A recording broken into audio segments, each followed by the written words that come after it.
Hola, no sé si me escuchan bien. Hola Ruth, ¿cómo estás? Bien, gracias, un gusto.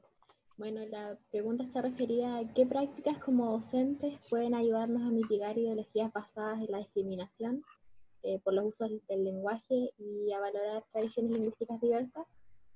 Mm, yo creo que esa pregunta es la pregunta un poco que está detrás del artículo, ¿no? Del artículo de justicia sociolingüística. Yo sé que en la parte inicial está esto de la calidad educativa y de la igualdad de oportunidades, ¿no? Como significantes que hay que desempaquetar. Pero en la segunda parte, donde aparecen estos tres principios, creo, ¿no? Es, contesta un poco, o sea, lo que propongo en el artículo, hace de otras lecturas, pues, digamos, para trabajar la discriminación por los usos del lenguaje, eso me has preguntado, hay que trabajar el tema de la valoración, dicen, o el tema de la legitimación y el tema del acceso, ¿no? Esas tres cosas, ¿no? Valoración, digamos, conciencia de la diversidad es un primer paso, ¿no? O sea, hay toda esta diversidad, existe, está, ¿no es cierto? Y la diversidad, como toda diversidad, está jerarquizada, ¿no? O sea, la diversidad cultural está jerarquizada, la diversidad lingüística también está jerarquizada. Entonces hay una serie de valoraciones en relación a los recursos lingüísticos, ¿no? Que no parten de un principio de justicia, obviamente, sino que tiene que ver con intereses, ¿no?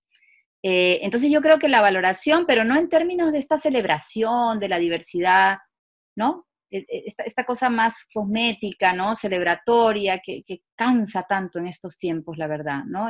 A veces se habla de diversidad cultural y es como que eso estuviera, como dije hace un rato, disociado del tema del poder, del tema de las jerarquías, ¿no? Entonces la valoración es una cosa, pero como decía, no celebratoria, sino en términos de reflexión crítica, ¿no? Eh, eh, ¿No? Y un poco, yo creo, de repente eso es muy racional, ¿ya? Yo soy como muy racional, ustedes tendrán sus estrategias también a nivel de las trayectorias de vida de los propios estudiantes, ¿no es cierto? Cómo ellos se han visto en situaciones, digamos, como discriminados o como discriminadores, la historia familiar, o sea, uno puede tocar el tema de la identidad, ¿no? Y todo esto, ¿no? Pero yo creo que también hay toda esta idea de cómo... digamos, se construyen representaciones en torno a los recursos lingüísticos, ¿no? Para legitimar la discriminación. O sea, no hay nada en el recurso lingüístico, no hay nada, ¿no? O sea, por ejemplo, en el Perú, como ponía en el artículo, el tema de la transferencia vocálica, ¿no es cierto?, del quechua al castellano, es una transferencia normal y corriente, como hay cualquier transferencia en un proceso de aprendizaje de lenguas, pero eso se inscribe en una representación en la que se ve la transferencia como un error, como un defecto, como algo que revela la inferioridad de la persona, ¿no?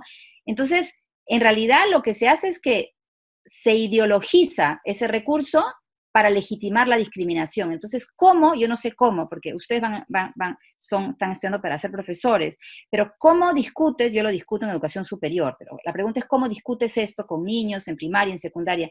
¿Cómo discutes esto, este tema del, de la movida ideológica, de la estrategia de la ideología, ¿no es cierto? ¿Cómo la ideología ha hecho que este recurso se vea como algo que revela la inferioridad de una persona? O sea, este recurso lingüístico, esta manera de pronunciar, esta manera de construir una frase, o sea, es eso, ¿no?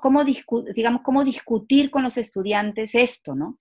Y yo lo he discutido, por ejemplo, en formación docente, y cuando las personas, por ejemplo, de zonas rurales, han pensado desde esta manera crítica sobre el motoseo, ¿no? Sobre la transferencia vocálica del quechua al castellano, han dicho, es que así era. En verdad, no hay nada de malo en esto, sino que esto se ha utilizado esto para construir una ideología particular, ¿no? Que tiene que ver con un interés también. Entonces, yo creo que esto es un asunto importante, lo de la reflexión crítica, pero también yo ponía en el artículo que también es importante la legitimación. Y esto es un paso fundamental, porque tú puedes, digamos, llenarte la boca de discurso y decir, contarles a todos los estudiantes, ¿no? Qué sé yo, pues la forma AIGA es una forma buena, no tiene nada de incorrecta, ¿no es cierto? La corrección es una cuestión política, social, ¿no? Pero esto es para tu casa y para que hables con tu mamá. Acá nada, ¿no es cierto? Entonces eso es un discurso súper esquizofrénico, ¿no?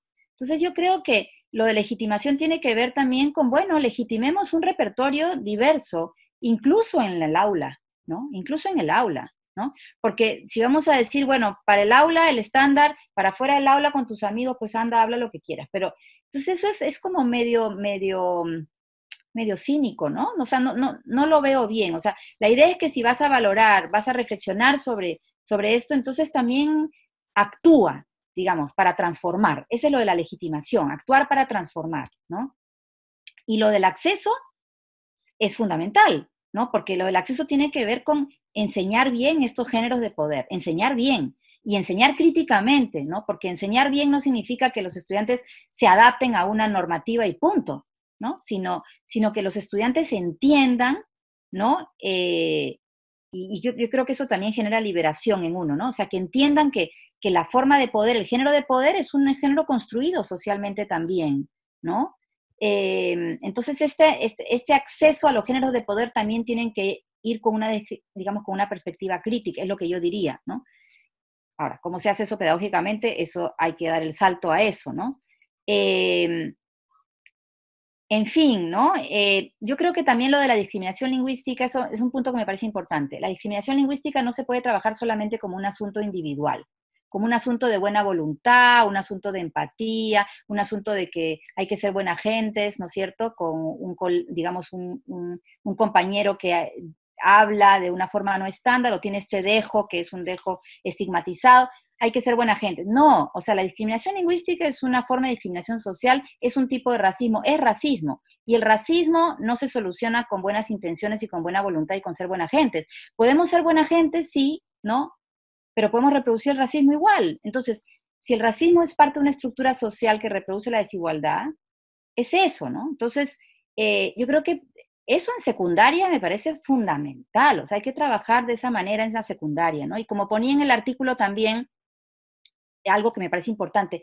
Hay un artículo de Flores y Rosa, acá le estoy contando a Federico, que está en un libro que acabamos de publicar, es una edición, que se ha traducido al castellano para que lo lean, ¿no? Y él lo que dice es que hay como una ingenuidad también por parte de los docentes, de nosotros docentes, ¿no? De que les decimos a los alumnos, ¿no? Aprende la variedad estándar porque cuando la aprendas ya no vas a ser discriminado, vas a ascender socialmente y todo se va a solucionar.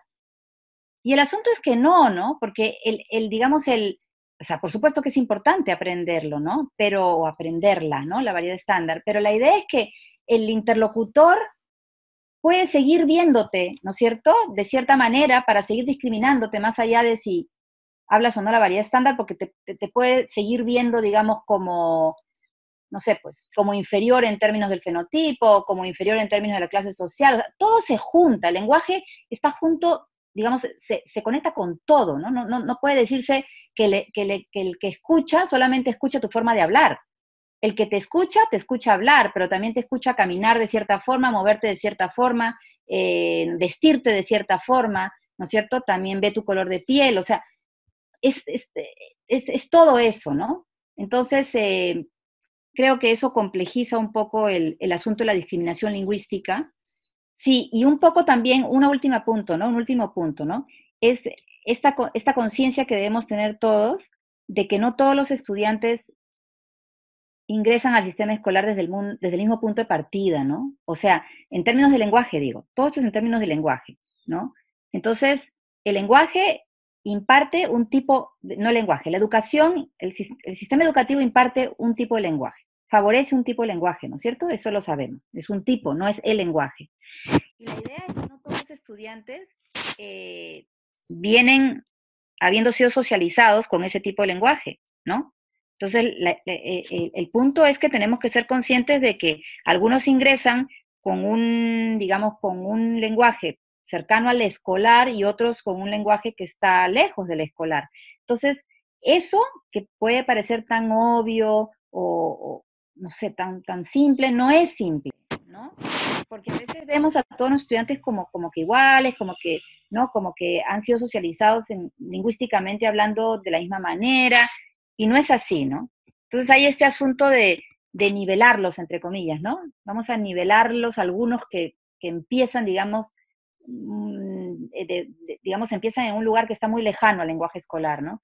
Pero también es complicado lo de nivelarlos, ¿no? Porque sí, nivelarlos, pero también significa, pues, es complicado todo esto, ¿no? Significa también dejar el discurso del déficit, ¿no? Y tratar de legitimar las formas que también ellos traen, ¿no? Entonces, hacer todo eso.